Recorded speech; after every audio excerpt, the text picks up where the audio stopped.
Hello everyone and welcome back to the channel Mentor Nation and myself Avyal Tiwari once again going to discuss a very important topic. Basically it's a scheme which has recently completed its 10 years of implementation. तो जी हम बात करने वाले हैं प्रधानमंत्री जनधन योजना के बारे में, जिस स्कीम ने अभी हाल ही में 10 साल पूरे किए हैं और कहीं ना कहीं अब ये रिक्वायर्ड है कि इसके क्रिटिकल एनालिसिस होनी चाहिए कि इसके इंपैक्ट्स क्या रहे, इसके चैलेंजेस क्या हैं और आगे हम इसके बारे में क्या कर सकते हैं कि हम अपने फाइनेंशियल इंक्लूजन के गोल को अचीव कर सके। So let's start our topic, but before starting our topic PMJDY, आपसे एक बहुत इंपॉर्टेंट चीज बतानी है, जो ये है कि हमारा एप्लीकेशन लॉन्च हो चुका है। आप जाकर प्ले स्टोर से, iOS के ऐप स्टोर से वहां पर जाके उसको डाउनलोड कर सकते हैं। मेंटर नेशन के नाम से ही वो आपको एप्लीकेशन मिल जाएगा और वहां पर जाके आप उस पर रेगुलर बेसिस पे पीडीएफ प्राप्त कर सकते हैं जो भी यहां पढ़ाया जा रहा है। उसके अलावा करंट अफेयर्स से वहां पर रिलेटेड जो भी पीडीएफ होंगे वो मिलेंगे। फ्री रिसोर्सेज में आपको पीवाईक्यूज मिल जाएंगे, साथ ही साथ डेली 5 से 7 क्वेश्चंस की आपको क्विज मिलने वाली है। तो please do download that particular application, आपको वहां पर बहुत सारे बेनिफिट होने वाले हैं। साथ ही साथ अब शुरू करते हैं अपनी क्लास को। तो हम बात करने वाले हैं आज प्रधानमंत्री जनधन योजना के बारे में, पीएमजेडीवाई। बेसिकली पीएमजेडीवाई स्कीम को शुरू किया गया था 2014 में और इसके पीछे का जो मोटो था वो ये था कि we should achieve the target of financial inclusion. Basically 2005 में जब पहली बार आरबीआई ने अपने आर्टिकल में फाइनेंशियल इंक्लूजन की बात की तो वहां पर जो सबसे बड़ा मेजर चैलेंज निकल कर आया वो ये आया कि हम फाइनेंशियल इंक्लूजन को तब तक अचीव नहीं कर सकते जब तक हमारे लोगों के पास, हमारी पॉपुलेशन के पास एटलीस्ट एक बैंक अकाउंट ना हो, यानी कि हर घर में कम से कम एक बैंक अकाउंट होना चाहिए। फाइनेंशियल इंक्लूजन के बारे में अगर हम बात करते हैं तो फाइनेंशियल इंक्लूजन ये कहता है कि एटलीस्ट सभी के पास जो बेसिक बैंकिंग सेवाएं हैं, क्रेडिट फैसिलिटीज है, इंश्योरेंस फैसिलिटीज है, सेविंग्स अकाउंट फैसिलिटी है, ओवरड्राफ्ट फैसिलिटी है, ये अवेलेबल होनी चाहिए। और इसको अचीव करने के लिए जो सबसे प्री रिक्वेस्ट थिंग है वो ये है कि कम से कम सबके पास एक बैंक अकाउंट हो। और इसी चीज को फुलफिल करने के लिए गवर्नमेंट ऑफ इंडिया ने इस स्कीम को लॉन्च किया था। स्पेसिफिक 28 अगस्त 2014 को इसको लॉन्च किया गया था, बट 15 अगस्त यानी कि लगभग 15 दिन पहले गवर्नमेंट ऑफ इंडिया ने इसको अनाउंस कर दिया था कि हम 28 अगस्त 2014 से इसको लॉन्च करने वाले हैं। बेसिकली इस स्कीम का टारगेट यही था कि भारत में जो उस समय अकाउंट कवरेज अराउंड 53% का था उसको बढ़ाकर कम से कम 90%, 80% तक ले जाया जाए, जो आज कहीं ना कहीं सक्सेसफुल होता हुआ भी दिखाई देता है। उसके बारे में अभी हम बात करेंगे। दैट मींस 2014 में अराउंड 53% पॉपुलेशन के पास ही बैंक अकाउंट्स थे और वो भी कहीं ना कहीं इनऑपरेटिव थे या वहां पर बहुत सारे इश्यूज थे। इस स्कीम को जब लॉन्च किया गया तो इसके पीछे कुछ इंपॉर्टेंट फीचर्स रखे गए ताकि ज्यादा से ज्यादा लोग यहां पर आए, इंगेज हों और बैंक अकाउंट खुलाने के लिए प्रेरित हों। इसके अगर फीचर्स की बात करें, इंपॉर्टेंट फीचर्स की बात करें तो उन इंपॉर्टेंट फीचर में सबसे बड़ा जो फीचर था वो ये था जीरो बैलेंस अकाउंट। सी,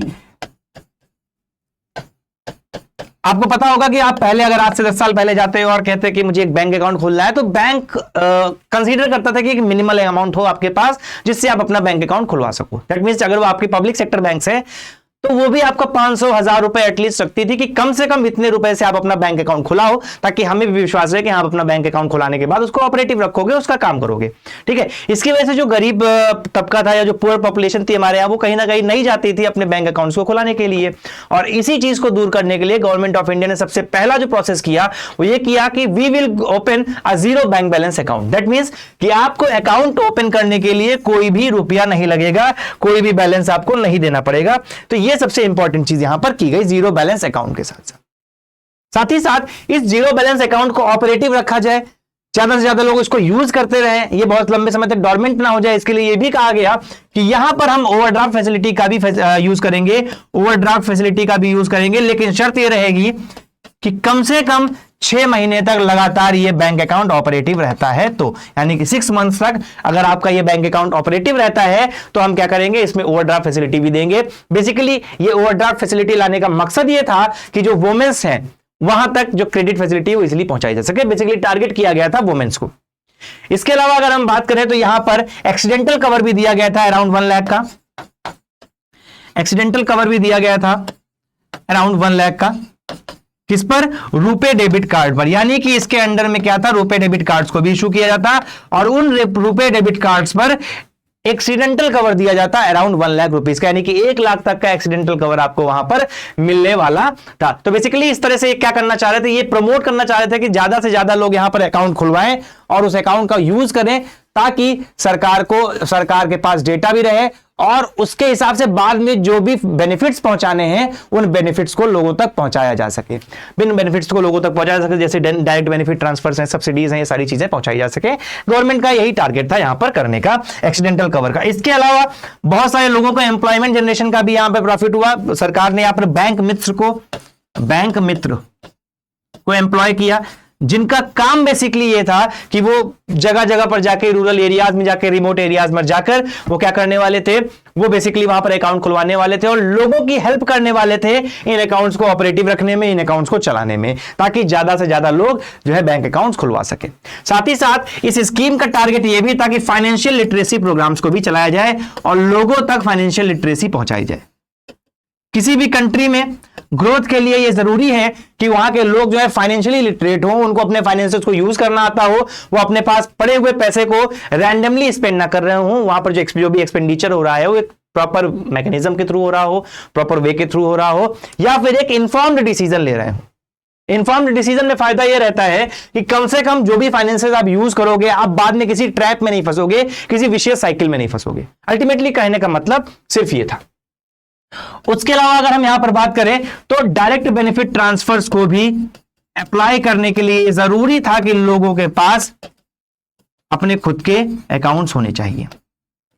डायरेक्ट बेनिफिट ट्रांसफर करने के लिए जरूरी था कि लोगों के पास खुद के अपने अकाउंट्स हो। तो बेसिकली ये सारे फीचर्स थे जिन फीचर्स को यूज करते हुए पीएमजेडीवाई को लॉन्च किया गया और काफी कह सकते हैं कि बड़ा इसको जो है समर्थन मिला। बहुत बड़ी सक्सेसफुल एक स्कीम भी रही है। कहीं ना कहीं गवर्नमेंट ऑफ इंडिया का जो टारगेट था वो टारगेट भी अचीव हुआ। अगर हम टारगेट की बात करें तो 10 सालों में अराउंड 53 करोड़ अकाउंट खुले, 53 करोड़ अकाउंट खुले और इन 53 में अकेले 9 करोड़ अकाउंट्स कहां पर खुले थे, तो यूपी में अराउंड 9 करोड़ अकाउंट्स अकेले यूपी में खुले थे। यहां पर कई सारे फायदे हुए, उन फायदों की बात अभी हम डिटेल में करेंगे कि क्या क्या सारे फायदे हुए। अगर हम यहां पर परसेंटेज की बात करें तो जहां उस टाइम पे 53% ऑफ पॉपुलेशन के पास अकाउंट्स थे, करंट में अगर अगस्त 2024 की डेटा लेते हैं, 2024 की डेटा ले तो अराउंड 78% का कवरेज रेशियो है हमारी कंट्री में, हमारी पॉपुलेशन में, जिसमें जो वर्ल्ड का एवरेज है उससे करीब करीब 6% ज्यादा है। जो वर्ल्ड का एवरेज है अराउंड 72% है और यहां पर वर्ल्ड के एवरेज से 6% ज्यादा का कवरेज हमारी कंट्री में लोगों के पास बैंक अकाउंट्स का है। दैट मींस कि हमारे यहां पर 78% लोगों के पास एटलीस्ट बैंक अकाउंट है, एटलीस्ट हर घर में एक बैंक अकाउंट तो है यहां पर। तो ये दिखाता है कितनी एक्सटेंसिव ये स्कीम थी, कितने लार्ज स्केल पे ये प्रोग्राम चलाया गया और उसकी सक्सेस भी ये बताती है कि 50%, 53% से इंक्रीज करके हमने अराउंड 78% का कवरेज प्राप्त कर लिया है। ठीक है, तो यहां पर अराउंड 53 करोड़ खाते खोले गए। हमने देखा यहां पर लगातार एटीएम कार्ड्स भी इशू किए गए और अराउंड 40% के अराउंड जो यहां पर इंक्रीज देखने को मिला एटीएम कार्ड्स में जो लोग यूज कर रहे थे। तो एक तरीके से हम ये कह सकते हैं कि इस स्कीम को बहुत लार्ज स्केल पे जो यूज किया गया उसका फायदा हमें हुआ। नाउ अब हम ये देखते हैं कि what are the basic benefits of this particular scheme. आखिर इस स्कीम को लाने के पीछे के फायदे क्या थे, क्यों गवर्नमेंट ऑफ इंडिया ने इतना एक्सटेंसिव प्रोग्राम चलाया। तो जो इसमें सबसे पहला फायदा था वो ये था कि जो अनबैंक्ड थे उनको बैंकिंग फैसिलिटीज मिली। Banking facilities to unbanked. जो अनबैंक्ड लोग थे जिनके पास कोई भी फैसिलिटी नहीं थी, कोई भी वो बेसिकली बैंकिंग सेवा यूज नहीं कर सकते थे, बैंकिंग सर्विसेज यूज नहीं कर सकते थे, तो उन्होंने क्या किया, बैंकों को यूज करना शुरू किया। अब वो बैंकिंग सिस्टम में आना शुरू हो गए। ठीक है, उसके अलावा अगर हम बात करें तो यहां पर जेंडर गैप भी फुलफिल होना कहीं ना कहीं शुरू हो गया। जेंडर गैप भी फुलफिल होना शुरू हो गया और इसके डेटा के हिसाब से अगर ऑथेंटिसिटी देखें तो अराउंड 56% जो न्यू अकाउंट्स ओपन हुए वो वुमेन्स के थे। यानी कि अगर हम यहां पर देखें तो जो वुमेन्स थी उन्होंने ज्यादा एक्टिवली पार्टिसिपेट किया और जो टोटल अकाउंट्स नए अकाउंट्स खोले गए उसमें 56% जो अकाउंट्स थे वो अकेले वुमेन्स के थे, जो ये दिखाता है कि कहीं ना कहीं एक जो एक्टिव पार्टिसिपेशन था वो बढ़ा और जो जेंडर गैप था वो रिड्यूस होना शुरू हुआ। जहां पर पहले मेल डोमिनेटेड हुआ करता था बैंकिंग सिस्टम, अब वहां पर फीमेल्स भी एक्टिवली पार्टिसिपेट कर रही थी। वहां पर आपकी जो फीमेल्स हैं उनका भी इन्वॉल्वमेंट हो रहा था, वो भी बैंकिंग सर्विसेज को यूज कर रहे थे, प्रॉपर्ली यूज कर पा रहे थे। ठीक है, इसके बाद अगर हम देखें तो इसका सबसे बड़ा बेनिफिट ये हुआ कि लीकेजेस को अवॉइड किया जा सका। कौन सी लीकेजेस? जो गवर्नमेंट ऑफ इंडिया के थ्रू जो भी स्कीम्स दी जाती थी, जो भी बेनिफिट्स दिए जाते थे आपके पॉपुलेशन को, वो कहीं ना कहीं मिडिल मैन के थ्रू होते हुए, पोर करते हुए लीक कर जाते थे। और ये तो हमारी पार्लियामेंट में बोला गया स्टेटमेंट भी है कि हम 100 रुपए भेजते हैं और नीचे तक 15 रुपए पहुंचते हैं। तो इस चीज को भी कहीं ना कहीं एलिमिनेट किया जा सका, बिकॉज अब हम डायरेक्टली बेनिफिट ट्रांसफर कर रहे हैं। डायरेक्टली हमको जो टारगेट करना है उसको हमने टारगेट करके बेनिफिट्स को ट्रांसफर कर दिया, और जब हमारे पास टारगेटेड बेनिफिट ट्रांसफर हो गए तो ऑटोमेटिकली जो लीकेज थे वो रिड्यूस होने ही है, वहां पर हमको बहुत ज्यादा लीकेज देखने को नहीं मिलेगा। तो ये भी एक अच्छी चीज थी कहीं ना कहीं। इसके अलावा अगर हम देखें तो एक जो रूरल अर्बन गैप था, जहां पर मेजरली देखा जाता था कि जो अर्बन एरियाज हैं वहां पर बहुत बड़ी पॉपुलेशन के पास बैंकिंग अकाउंट्स थे, लेकिन रूरल पॉपुलेशन के पास नहीं थे, वो भी यहां पर फिल होना शुरू हुआ। बैंक मित्र की मदद से, बैंक मित्र जो थे उनकी मदद से कहीं ना कहीं हमने लार्ज स्केल पर रूरल एरियाज में भी बैंकिंग अकाउंट खुलवाए, और रूरल एरियाज में भी ये स्कीम काफी सक्सेसफुल रही। ठीक है, तो हम ये कह सकते हैं कि लगातार हमने यहां पर इंप्रूवमेंट चीजों का किया। उसके अलावा जो हमारा डिजिटल इकोनॉमी का जो टारगेट था, जो डिजिटलाइजेशन का टारगेट था, वो भी फुलफिल हुआ। अब लोग, ज्यादातर लोग जो है आपका देखें, आपने रेडी पटरी वाले भी आजकल यूपीआई का यूज कर रहे हैं, और यूपीआई को यूज करने के लिए एटलीस्ट आपके पास बैंक अकाउंट होना चाहिए। तो जो डिजिटलाइजेशन का हमारा टारगेट था, हम उसको भी कहीं ना कहीं फुलफिल कर पाए और उसको अचीव कर पाए इसकी मदद से। तो ये एक अच्छी चीज थी। ठीक है, इसके अलावा अगर हम यहां पर देखें तो इसका जो सबसे बड़ा बेनिफिट हुआ वो ये हुआ कि डिस्ट्रेस के टाइम पे गवर्नमेंट डायरेक्टली रीच आउट कर सकती थी पुअर्स को। आपने देखा होगा वुमेन्स को 500 रुपए दिए गए थे कोविड-19 के पीरियड में। ठीक है, इस तरीके से डिस्ट्रेस के टाइम पे डायरेक्टली एक्सेस हो सकता था यहां पर लोगों का, कि वो लोग जा सकते थे और वहां पर जो बेनिफिट्स हैं वो पा सकते थे। ठीक, इसके अलावा मुद्रा योजना के अंदर अगर हम बात करें तो मुद्रा स्कीम के अंदर में लोगों को क्रेडिट फैसिलिटीज भी अवेलेबल हुई। जिनके पास आपके जेडीवाई अकाउंट्स थे उनको मुद्रा के अंदर क्रेडिट फैसिलिटी भी अवेलेबल हुई, तो वो क्रेडिट के थ्रू भी इंश्योर किए गए कि आपको क्रेडिट भी अवेलेबल हो पाएगा। तो इनको इंश्योरेंस दिया गया, इनको बेसिक सेविंग्स अकाउंट दिए गए, इनको ओवरड्राफ्ट फैसिलिटी दी गई, इनको डेबिट कार्ड्स दिए गए, इनको डिजिटलाइज किया गया, इनको जो है आपका क्रेडिट फैसिलिटीज भी दी गई। तो कहने का मतलब ये है कि जो फाइनेंशियल इंक्लूजन का टारगेट था उसको हम अचीव करने की ओर आगे बढ़ पाए। और वो आगे क्यों बढ़ पाए? क्योंकि हमारे पास प्रधानमंत्री जनधन योजना के अंतर्गत अकाउंट्स थे।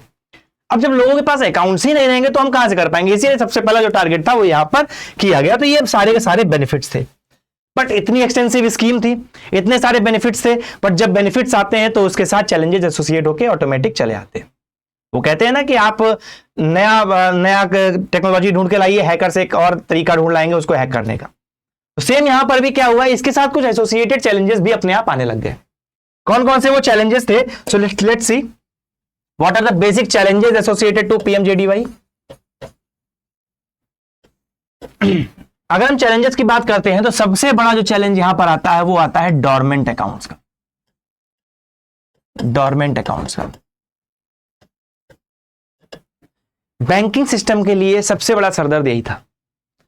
इवन कई बार बैंकिंग एसोसिएशंस ने कई लेटर्स भी लिखे गवर्नमेंट ऑफ इंडिया को।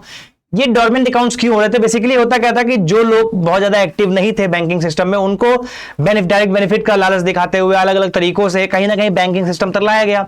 उन्होंने अपने अकाउंट्स खुलाए और शुरुआत में सरकार ने कुछ समय तक पैसा भी दिया, बेनिफिट्स भी दिया, अलग अलग तरीकों से, अलग अलग मीडियम से उनको पैसे दिए गए या कुछ बेनिफिट्स दिए गए। लोग क्या करते थे, लोग बेसिकली उस अकाउंट में पैसा जैसे ही आता था उसको पैसे निकाल के पुल आउट करके वो बाहर रख लेते थे। दैट मीन्स गवर्नमेंट का मकसद था इन अकाउंट्स को खुलाने का कि जो मोबिलाइजेशन ऑफ रिसोर्सेज है वो ज्यादा किया जा सके। भाई ऑब्वियस सी बात है, अगर अकाउंट्स खोलेंगे तो उन अकाउंट्स में पैसा आएगा, और उन अकाउंट्स में पैसा आएगा तो वहां पर मोबिलाइजेशन हो पाएगा रिसोर्सेज का। लेकिन यहां पर हुआ क्या, यहां पर अकाउंट्स डॉर्मेंट होने लगे। अब गवर्नमेंट ने वहां पर पैसा भेजा भी, प्रधानमंत्री किसान सम्मान निधि आप जानते हो, ठीक है, उसके अंदर में 6000 रुपीज का बेनिफिट दिया जाता है। अब वहां पर क्या किया गया, वहां पर बेनिफिट दिया गया 6000 का। लोगों ने क्या किया, वो 6000 तुरंत पुल आउट कर लिया मार्केट वहां से, बैंक अकाउंट से, यानी कि वो अकाउंट अभी भी पड़ा हुआ। उसके बाद फिर जब अगली किस्त आएगी तब तक इस अकाउंट में कोई भी ऑपरेशन नहीं हो रहा है, ये अकाउंट डॉर्मेंट पड़ा हुआ। तो ये एक मेजर इशू हो गया बैंकिंग सिस्टम के लिए, बिकॉज अब ये अकाउंट्स खुले हैं तो इनको मैनेज तो करना है, ऑपरेट तो करना ही करना है, बट इनके पास कोई भी ऐसी व्यवस्था नहीं है जिससे वो लोगों को रोक पाए कि आप इस अकाउंट में कुछ पैसा पड़ा रहने दो और टाइम टू टाइम एक्टिविटीज करते रहो। ठीक है, तो dormant account was the biggest problem. उसके अलावा जो पीएमजेडीवाई अकाउंट्स है वो कहीं ना कहीं फ्रॉडलेंट एक्टिविटीज का हब बन गए।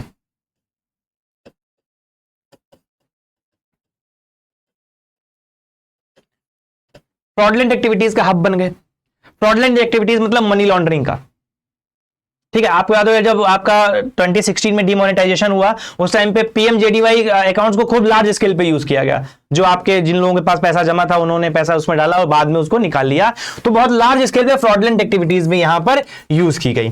ठीक है, तो ये कहीं ना कहीं ये भी एक चैलेंज निकल के आता है कि मनी लॉन्ड्रिंग के लिए इनका यूज किया जा रहा है, फ्रॉडलेंट एक्टिविटीज के लिए यूज किया जा रहा है, तो ये भी एक मेजर चैलेंज यहां पर एसोसिएट होके आता है। तीसरा आता है, ठीक है, तीसरा यहां पर प्रॉब्लम आती है फाइनेंशियल इलिटरेसी की,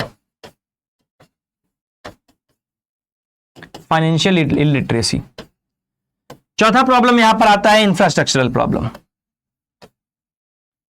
इंफ्रास्ट्रक्चर का मतलब यह है रूरल एरियाज में प्रॉपर बैंकिंग सर्विसेज अवेलेबल नहीं है। ठीक है, वहां पर नेटवर्किंग अवेलेबल नहीं है, इंटरनेट की सुविधा प्रॉपर नहीं है।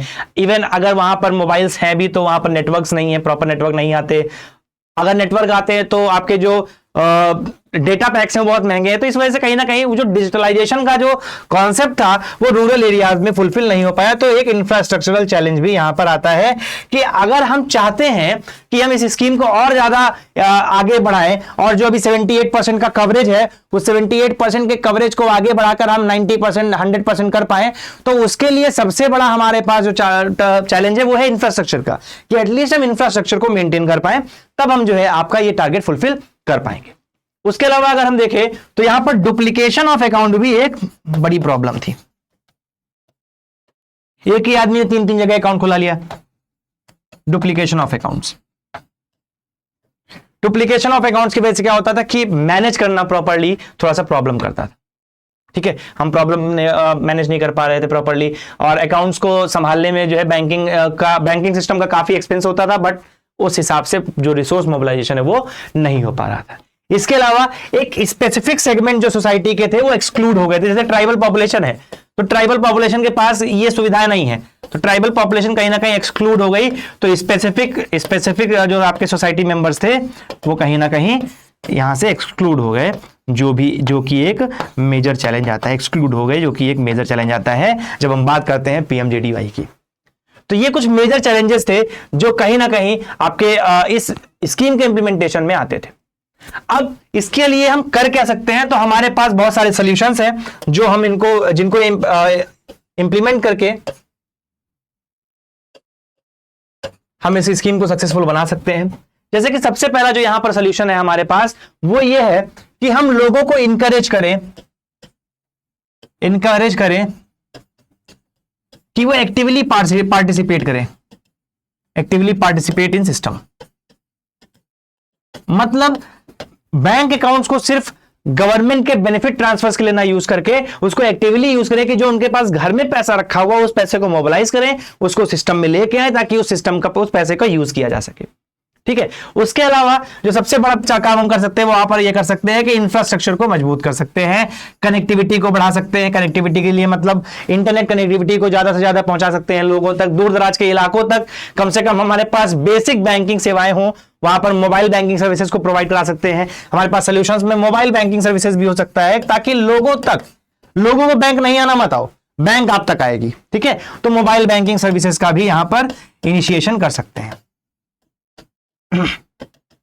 जैसे आईपीपीबी के अंतर्गत किया गया, इंडिया पोस्ट पेमेंट बैंक के अंतर्गत किया गया, तो जो इंडिया पोस्ट पेमेंट बैंक है अगर हम उसको ले जा सकते हैं तो बाकी बैंक भी वहां जा सकती हैं, घर घर जाकर ये सेवाएं प्रदान करा सकती हैं। आपने देखा हो कई प्राइवेट कंपनीज करती भी हैं, but majorly they are operative in urban areas. तो इस चीज को हमें खत्म करने की जरूरत है कि अर्बन एरियाज में जो ये कंसंट्रेशन है इसको रिड्यूस करते हुए, अर्बन एरियाज की कंसंट्रेशन को रिड्यूस करते हुए लगभग हर जगह पर इनको पहुंचाया जा सके ताकि ज्यादा लोग पहुंच सके। उसके अलावा जो आपकी माइक्रो क्रेडिट इंस्टीट्यूशंस हैं, माइक्रो फाइनेंस इंस्टीट्यूशंस हैं, एनबीएफसीज हैं, उनसे पार्टनर करके हम लार्ज स्केल पे इस तरीके से चीज काम कर सकते हैं ताकि लार्ज स्केल पे बैंकिंग अकाउंट्स ओपन हो सके। जैसे कि आपको याद होगा 2016 के फेज में after the recommendations of Nachiket more committee जो डिफरेंशिएटेड बैंकिंग थी, तो डिफरेंशिएटेड बैंकिंग को हम लार्ज स्केल पर इंप्लीमेंट करा सकते हैं। लार्ज स्केल पर इंप्लीमेंट करा सकते हैं किसको? डिफरेंशिएटेड बैंकिंग सिस्टम को। डिफरेंशिएटेड बैंकिंग सिस्टम को हम लार्ज स्केल पर इंप्लीमेंट करा सकते हैं। These are few things, these are few basically solutions जिनको इंप्लीमेंट करा के हम अपनी इस स्कीम को और सक्सेसफुल बना सकते हैं। तो अगर हम इन कंक्लूजन कहना चाहें तो जो आपकी पीएमजेडीवाई स्कीम है ये कहीं ना कहीं बैलेंस्ड वे में रही है, बहुत ज्यादा इसने अचीव भी नहीं किया है और ऐसा भी नहीं है कि बहुत पीछे रह गई अपने टारगेट से, एक अच्छा ग्रोथ शो किया है। इसको और अच्छा करने के लिए वी नीड दी सॉल्यूशंस, और अगर हम इन सॉल्यूशंस को यूज कर पाए, एक इफेक्टिवली लोगों को लिटरेट कर पाए कि बैंकिंग सर्विसेज में मोबिलाइजेशन ऑफ रिसोर्सेज कितना इंपॉर्टेंट रोल लगता है, आपका कितना इंपॉर्टेंट रोल होता है if you are participating in banking system, तो शायद हम 100% कवरेज कर पाएंगे and it will be the greatest achievement of all time. So I hope आपको ये वीडियो अच्छा लगा होगा, आपको चीजें समझ में आई होंगी। तो उम्मीद करता हूं आप वीडियो को लाइक करोगे, शेयर करोगे, चैनल को सब्सक्राइब करोगे, कमेंट भी कर सकते हो अगर आप चाहो तो। साथ ही साथ हमारे एप्लीकेशन को आप डाउनलोड कर लेना, इसकी पीडीएफ्स आपको वहां पर मिल जाया करेंगी। तो आज के लिए इतना ही। Thank you, have a nice day, धन्यवाद, बाय बाय।